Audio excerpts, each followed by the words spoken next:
Ya pemirsa, hasil dari sejumlah survei menunjukkan bahwa Capres dan juga Cawapres nomor urut 2 yakni Prabowo Subianto dan juga Gibran Rakabuming Raka ini juga masih belum terlihat akan memenangkan satu putaran. Inilah yang kemudian masih menjadi polemik yang semakin memanas dan juga kita akan melihat bagaimana kemudian perkembangannya ke depan dan kita hadirkan informasi berikut ini untuk Anda.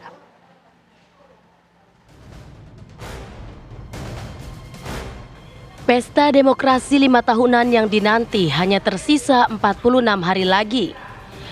14 Februari 2024 mendatang, 204,8 juta pemilih yang berada di Sabang hingga Merauke dan juga warga negara Indonesia yang berada di luar negeri akan menentukan pilihannya.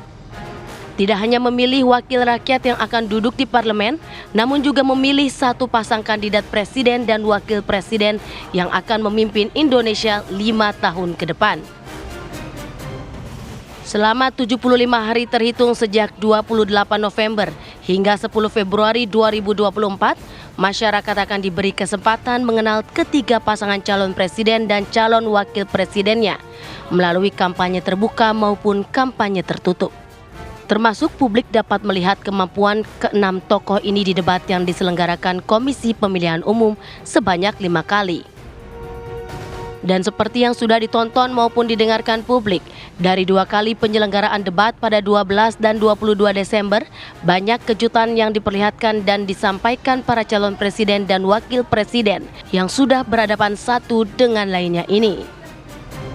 Visi dan misi, gaya penyampaian hingga kemampuan para calon menjawab sejumlah masalah yang muncul saat debat tentu saja menjadikan perubahan cara pandang dan pilihan para calon pemilih.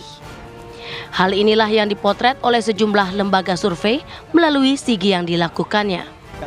Seperti survei yang dirilis Center of Strategic and International Studies atau CSIS yang melakukan sigi 13 hingga 18 Desember atau 1 hari usai debat calon presiden pada 12 Desember kemarin.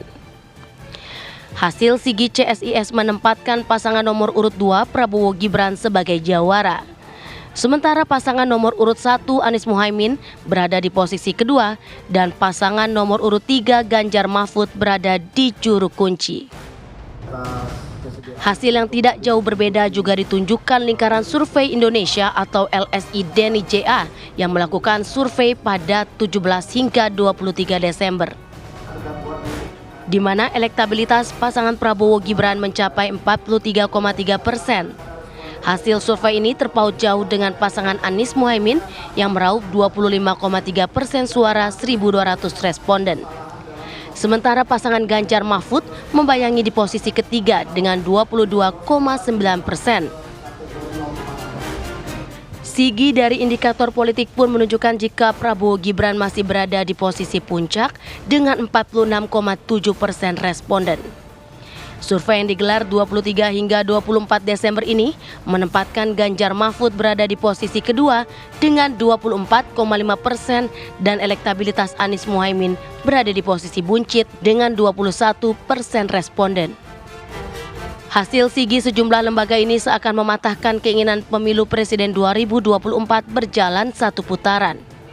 Karena hingga hari ini, Prabowo Gibran yang diunggulkan di berbagai survei belum pernah menyentuh angka 50% plus 1 sesuai aturan untuk memenangkan satu putaran. CSIS sendiri menegaskan jika peluang para kandidat masih terbuka lebar. Terlebih debat KPU masih tersisa 3 kali lagi.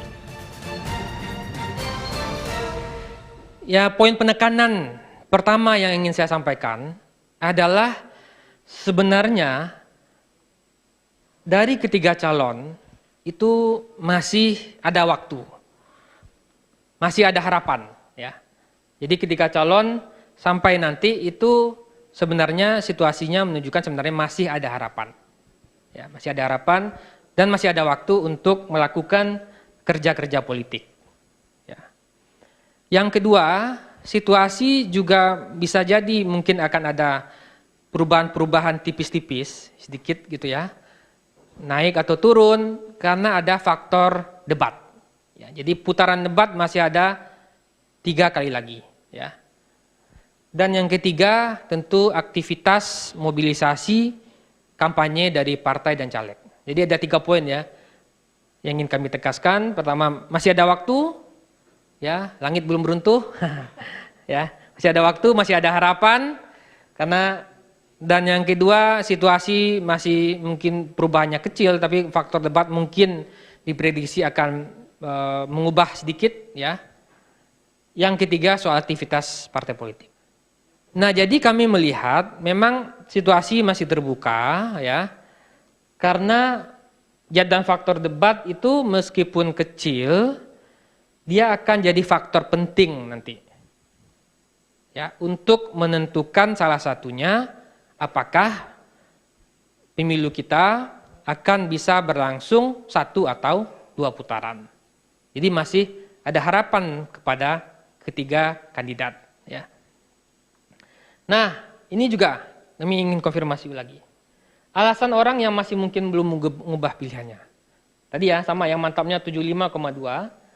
Tapi kalau dari sisi alasan, ternyata yang membuat kita kaget itu 12,5 dari total sampel kita itu masih menunggu putaran debat. Ketiga pasang calon presiden dan wakil presiden tentu akan terus menampilkan citra terbaiknya, baik saat kampanye bertemu masyarakat secara langsung ataupun melalui debat yang masih akan dilaksanakan hingga Februari nanti.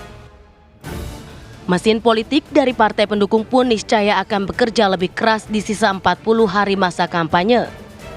Tentu saja dengan meminimalkan kejutan ataupun blunder yang dapat membentuk sentimen negatif para calon pemilih.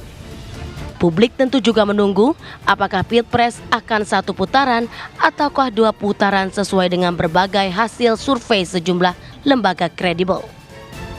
Tim TV One mengabarkan.